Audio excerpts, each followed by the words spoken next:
CNN projects that Donald Trump will win the Iowa caucuses. CNN can make this projection based on his overwhelming lead in our entrance poll of Iowa caucus goers and some initial votes that are coming in. The former president pulling off a huge early victory in his bid to return to the White House. Let's go to Aaron Burnett at the panel. Aaron, not a surprise, but still, this is the earliest I can remember ever calling such a thing. Ain't nothing changed, nothing new here to see. This ain't nothing but some political maneuvering. America. Welcome to the eulogy, eat it up. It's called political buffoonery. Hey there, everybody, and welcome to This Week in DUMBmocracy, where we showcase some of the dumbest newsmakers of the week. We've cast our first votes in 2024. We are off and running. And here we go. And meet the new boss, same as the old boss. Donald Trump wins the Iowa Republican caucus with over 50% of the vote. This is a big win for Donald Trump, and the mainstream media is kind of freaking out a little bit, especially based upon some of the entrance polls that were done in this caucus. We're going to get to a lot of analysis here, a lot of video to break down, and some tea leaves to read as well. But before we get to all that, please subscribe to the channel, hit that notification bell so you don't miss any other shows. And if you like what you see and hear in this or any other video, smash that thumbs up button, like, comment, share the show with your friends, all that good stuff. And maybe check out some merch as well at shop.buffoonertheweek.com. It's also under the shop tab on the channel and below this video. Do all of it and more, folks, because it all feeds that YouTube algorithm. Feed me, Seymour. I can't tell you how much I really appreciate all you do to support the show, whether it be share it out, buying my book, buying some merch. I appreciate it all. Thank you so much for doing what you're doing, and I hope you're having fun going through the speculation leading up to election 2024. Let's read some tea leaves, shall we? As we are recording this video with greater than 95% of the votes reporting in Iowa, Donald Trump has broken the 50% threshold. He's getting half of the delegates at this point. There are 40 delegates available in Iowa. He's getting 20 right now. Ron DeSantis comes in a distant second, 30 points behind, gets 8 delegates. Nikki Haley, not the night she wanted to have. She gets 7 delegates, and Vivek Ramaswamy gets 3 delegates out of Iowa. I'm sure a lot of people didn't have that on their bingo card, so congratulations to him as well. But let's get to the main story. Donald Trump dominated the field. He had the better organization. He had a strong base in caucusing, and he just ran away with it as expected. Breaking that 50% threshold was sort of this artificial barrier that the media set up. He broke through it, and he is now the dominant force going into New Hampshire, where he's leading as well, and we'll see beyond that. But before the vote started coming in, there was some really suspect hot takes in the media, like this from Chuck Todd, talking about how the weather is going to favor Ron DeSantis. Well, but that's the point here. It almost is the entire ball game, the turnout, because the smaller the turnout, that's when weird things happen here. Yes. You know, Rick Santorum didn't win in a large turnout, you know, those sorts of things. And Donald Trump has benefited from big turnouts. He really, you know, when we've had the higher the turnout has been in general election, the better more Trump voters have come. So, and is there a complacency issue that Trump has to worry about? So this is a question where weather has suddenly become the entire ballgame. It should be a real advantage to Ron DeSantis. Oh my God, you could not be more wrong. Ron DeSantis apparently didn't benefit from the weather unless you consider it would have been a bigger blowout than 30 points. Then I guess he did benefit from the weather. But it seems like the voter turnout was turned out by the Trump machine. You can talk all you want about aligning yourself with Kim Reynolds and having run other campaigns. Donald Trump is the only candidate that has experience running national elections. He has the apparatus. He has the infrastructure. And when you think about it, he's doing this while being distracted by legal issues and other concerns in different states. To be able to pull that turnout, to win by over 30 points over second place, and to really send a message to everyone out there that he is the man you all thought he was, it's pretty big. And people like Chuck Todd really had egg on their face with some suspect takes like this. But I don't care about the BS takes of Chuck Todd and other hacks in the left media. I want to know what voters were thinking, and there was some entrance polling of caucus members entering the Iowa caucus in the various locations, and CNN's David Chalian had a little bit of a shook take when discussing the results of those entrance polls. As you see right now, we're starting with Are You Part of MAGA? And it looks like the majority of those entering the caucus said that they were. We asked folks, are you part of the MAGA movement? 53%, a majority of those that we've interviewed thus far say yes, they consider themselves part of the MAGA movement. 41% say no, they're not. And that's just those who chose to answer. Remember, there could be many other people who identify with Donald Trump who don't consider themselves part of the quote-unquote MAGA movement. And there are also those out there who distrust the media, who will not self-identify or out themselves as part of this movement. So if 53% are self-identifying that way, there could be many, many others. Well, it's called hiding in plain sight. We just sit here and act like we got nothing to hide, and they won't suspect a thing. We also asked folks, do you think Joe Biden legitimately won the 2020 election? 68%, more than 2/3 of those in these early entrance poll results showing up early to the caucus sites say no, he did not. Wrongly say no, he did not win legitimately in 2020. Now, notice Chalian had to say wrongly believe about the legitimacy of the 2020 election. But folks, politics is about perception, not necessarily about reality. So when Republican voters enter with an opinion, that's going to inform their actions. So I'm not going to fight about whether or not someone was elected legitimately, whether there was issues with voting. As an election attorney, I know that there are always issues with voting. They don't always sway elections, but there's no such thing as a perfect election. So if an electorate has an opinion about the manner in which an election was held, they're entitled to be wrong, if that's what you're thinking. But it's important to know what they're thinking because that's informing their actions going forward. And in this respect, I think that there is a clear problem with the narrative about this election. And it comes from people like Rachel Maddow at MSNBC talking about this poll as well. Because we're data-driven, Steve Kornacki does have some additional data breaking down the raw numbers that CNN just gave us. Yeah, so yes, 30% here. Oh, wow. No, 66%.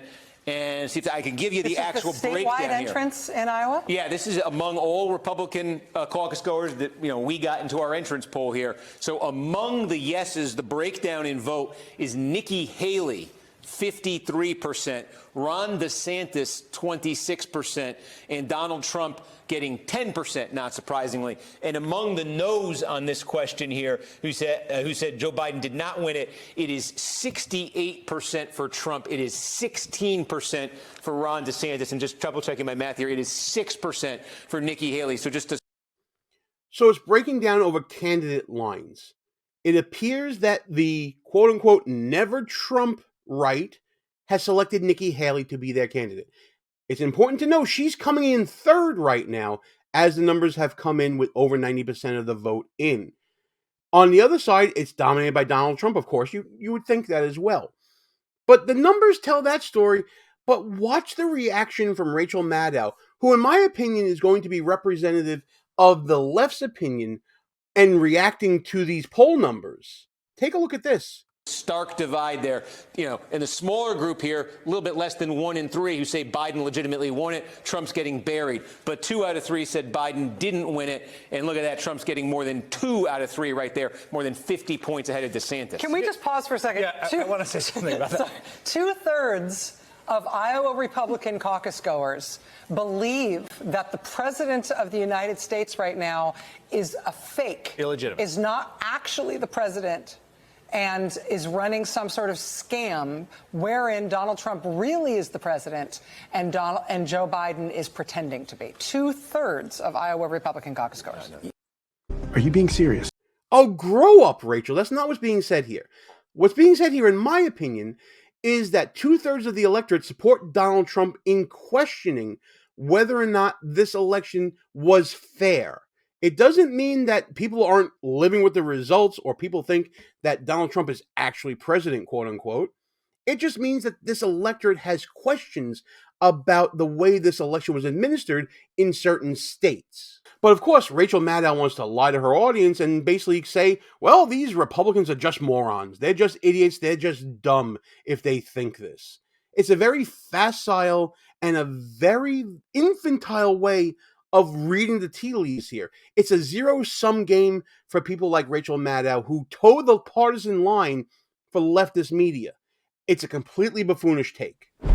But the entrance polls give us an even bigger insight into the Iowa voters showing up as it pertains to their perception of Donald Trump. And then we asked, if Donald Trump is convicted of a crime, do you still think he's fit for the presidency? A similar result here. Nearly 2/3 of those who have showed up at the Republican caucuses tonight in Iowa, at least these early arrivers, tell us, yes, Donald Trump is still fit for the presidency, even if convicted of a crime. These numbers show a very Trump-aligned Republican electorate, Jake. Or maybe it shows that it's not necessarily Trump-aligned, but it's anti-Biden. We'll discuss that a little later as well, but I want to get the MSDNC reaction to these poll numbers out there as well. Once again, Steve Kornacki is going to give us some more breakdown of these raw numbers. Yeah, no, I mean, so that's the question here. If Donald Trump is convicted, do you consider him fit to be president? Again, this is our entrance poll of Republican caucus goers. So yes, similar, very similar spread here. Yes is 63%. And I can just show you the breakdown on this is those who say he's fit to serve, 71%, then it will say they're going to vote for him tonight.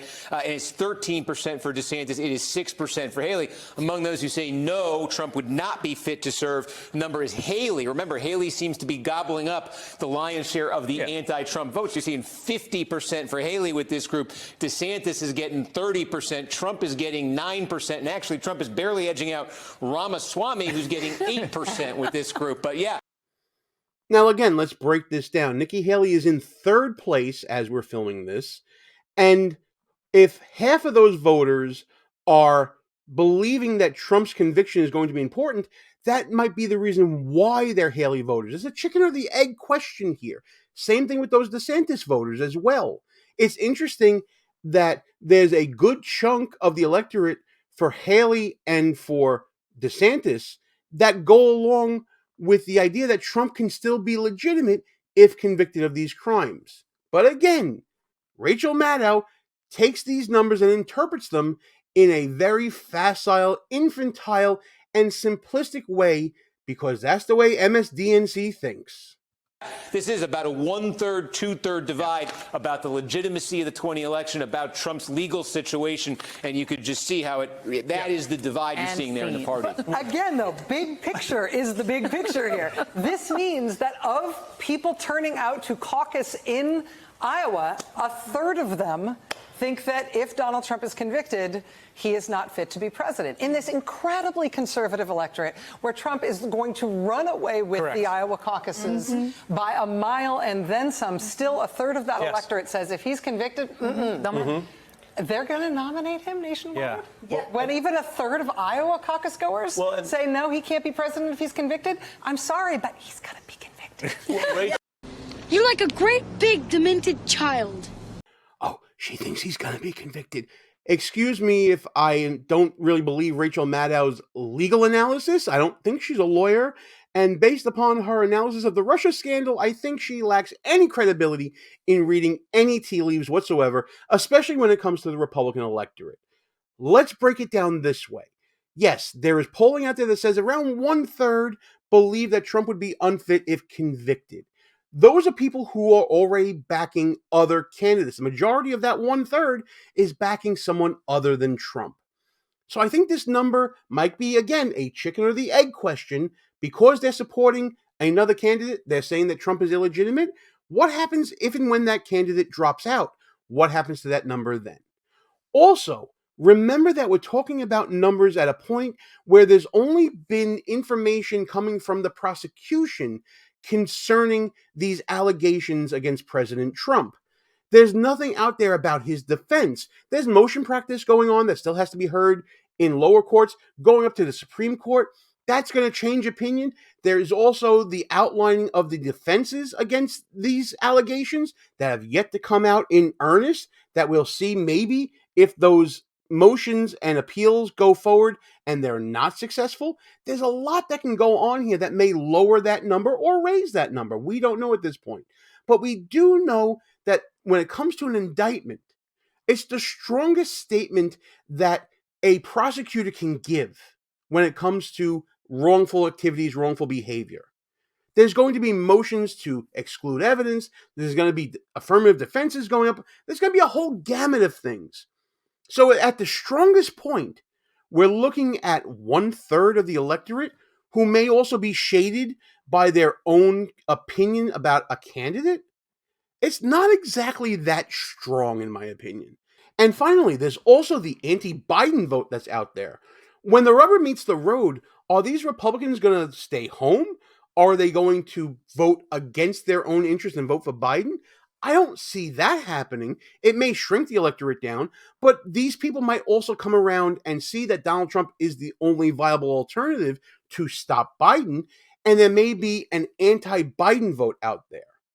So there's all these different variables at play, and that's why I think that Rachel Maddow's view is very infantile, very simple, but again, simple is what plays for MSDNC.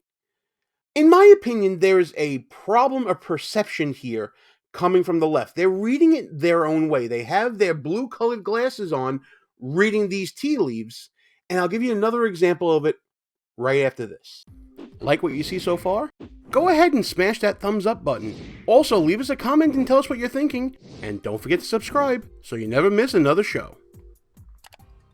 Here's a posting, a tweet on X or Twitter, whatever you want to call it these days. I lose track. From Larry Sabato. He's the director of the University of Virginia's Center for Politics. To no one's surprise, 68% of Iowa caucus goers say Biden didn't win legitimately in 2020.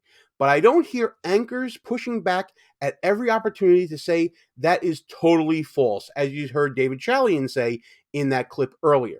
Repetition is vital, lest the big lie continue to spread. Well, Mr. Sabato, as much as people defer to your opinion, I vehemently disagree. The issue here is perception. Larry Sabato thinks that there is an issue with getting information out to voters about the legitimacy of the 2020 election. Lord knows YouTube has had their opinion on that as well. But politics is perception. And when you have a committee looking at what happened on the 6th of January that is made up of people who are biased against Donald Trump, whether you believe they have the facts or not, and when you look at a media that has been doing nothing but attacking Donald Trump for many, many years, almost running on a decade now, you end up with a problem of perception when you're trying to deliver this message. So no, Mr. Sabato, repetition by the media is not vital. It's actually harmful. You have created a hardened base of people who side with Donald Trump because they are all about mistrust and distrust of government and media. The mistrust and distrust of government and media has been well seated in years past. The January 6th committee being one of those issues. The Russian collusion scandal has been one of those issues. The handling of the media has been one of those issues. The handling of COVID-19 has been one of those issues. When you put it all together, it adds up to mistrust and distrust whenever something that may or may not be legitimate is brought out to the people. The problem is what I've talked about in prior shows. Falsus in uno, falsus in omnibus. You lie to me once, how can I ever trust you again? And when there is lie upon lie upon lie concerning Russia, concerning the composition of the January 6th committee, concerning the way that journalists conduct themselves, whether they're in the White House or in their own studio, considering the way that the people have been misled on many, many significant issues in the past years, you can understand why repetition by those people is going to fall on deaf ears. That's not how this works. That's not how any of this works. The main problem is that people like Larry Sabato, people like Rachel Maddow, people like MSDNC have created a hardened base, impenetrable to anything that they would say or claim, because they have a crisis of credibility.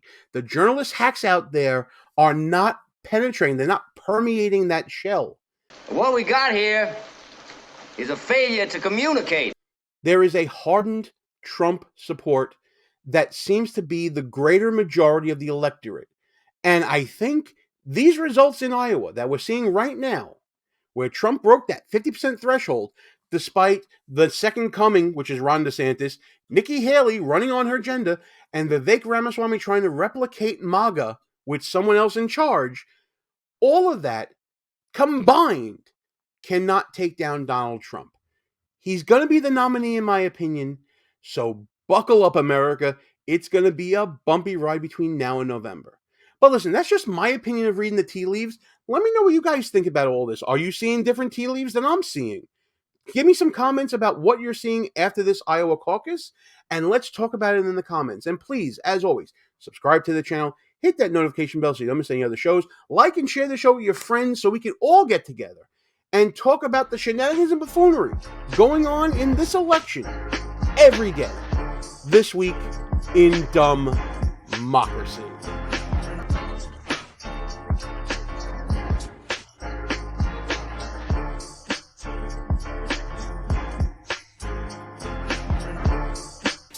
All views and opinions expressed here are not necessarily of the mainstream media and may offend some listeners. It's called political buffoonery.